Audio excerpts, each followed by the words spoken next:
Let's talk about corporate ethics. It's this invisible force that shapes pretty much everything at our jobs, from the big boardroom decisions right down to the emails we send.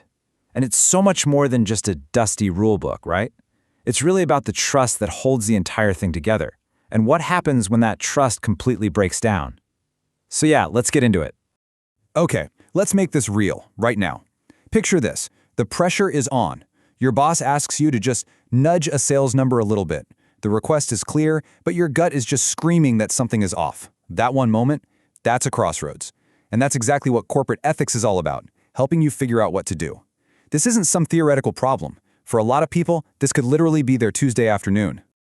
So why do we even need a whole framework for this? I mean, shouldn't people just do the right thing? Well, it's because the stakes are incredibly high. Getting ethics wrong isn't just a small mistake. It can have absolutely devastating consequences for companies, for careers, and honestly, for all of us. So let's ask that question directly. What does it actually look like when a company's ethical compass just breaks? It's not just about some bad press or a nasty headline. We're talking about real-world harm, with consequences that can last for years or even decades.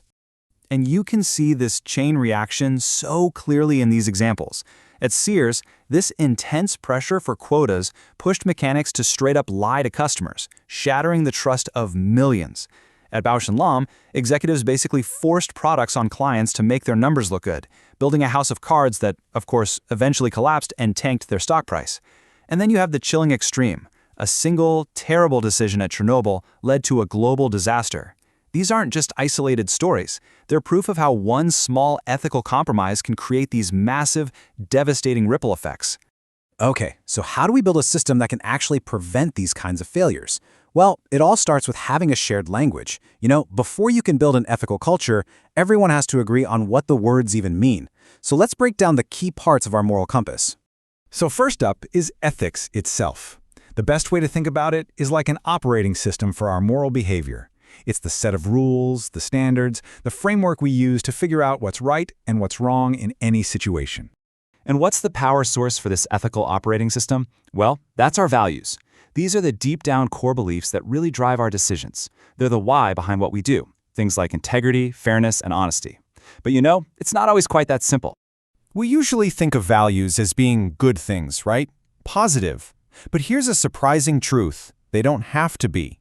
See, a relentless, obsessive focus on making the numbers can, maybe without even realizing it, create a corporate value of dishonesty.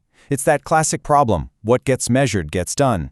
And this is exactly why a company can't just assume everyone's on the same page. It has to be crystal clear in defining and promoting its shared corporate values so everyone has a common ethical foundation to stand on.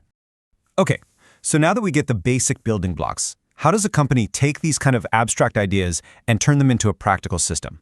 Something people can actually use to build trust every single day. The real goal here isn't to write a 1,000-page rule book that just collects dust on a shelf. No, it's to build a living, breathing framework, a guide that helps every single employee at every level make decisions that are consistently in line with the company's mission and its stated values. It's all about empowerment, not just enforcement. This quote from Gandhi, it just hits the nail on the head.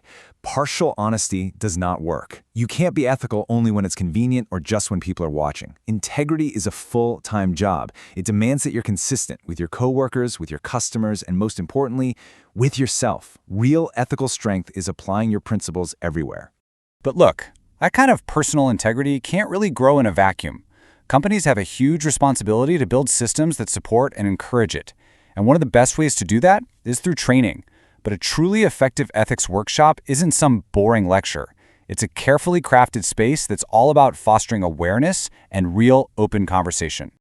For one of these workshops to actually work, a few things are absolutely essential. First, it has to be a safe space, which means total confidentiality is non-negotiable. People will not talk about real dilemmas if they're afraid of getting in trouble.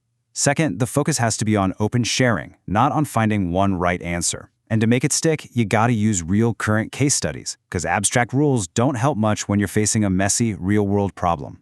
And this is so crucial. The point of all this isn't to walk in having all the answers. The real goal is self-awareness.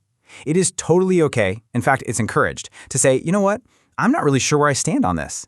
The whole point of the exercise is to explore those gray areas together and to strengthen those decision-making muscles for when you need them out in the real world. All right, let's bring all this home and put it into a toolkit that you can actually use. When you are facing one of those tough choices, what practical steps can you take? What questions can you ask yourself to find your way through? Here it is, a powerful, simple checklist. Run your decision through these questions. Is it honest? Is it legal? Does it line up with company values? And just as important, your own personal values. Is anyone going to get hurt? And then, here's the ultimate gut check. Would I be okay with my family and friends knowing about this? Would I be okay seeing it on the front page of the news? If you hesitate on any of these, that's a huge red flag. It's a signal to stop and seriously rethink your decision. Now, for one final, really powerful filter, we can actually turn to the philosopher Immanuel Kant. His categorical imperative. I know, it sounds super complex, but the idea behind it is actually pretty simple and profound. It basically says that any action you take should be based on a principle that you would want everyone, everywhere, to follow as a universal law. No exceptions. So we can break Kant's big idea down into 3 pretty straightforward questions. First, could this action be a universal rule for absolutely everyone, all the time? I mean, if everyone inflated their sales numbers, would business even work anymore? Of course not. Second, does it respect the freedom and autonomy of other people? And third, does it treat people with dignity, as people, and not just as tools to get something you want? So I'll leave you with this question to think about. Beyond all the official rules and company policies, what is the personal, universal principle that guides you when nobody else is watching? Answering that question for yourself, well, that's the first real step in turning all this ethical theory into meaningful everyday action. And that, right there, is where true integrity begins.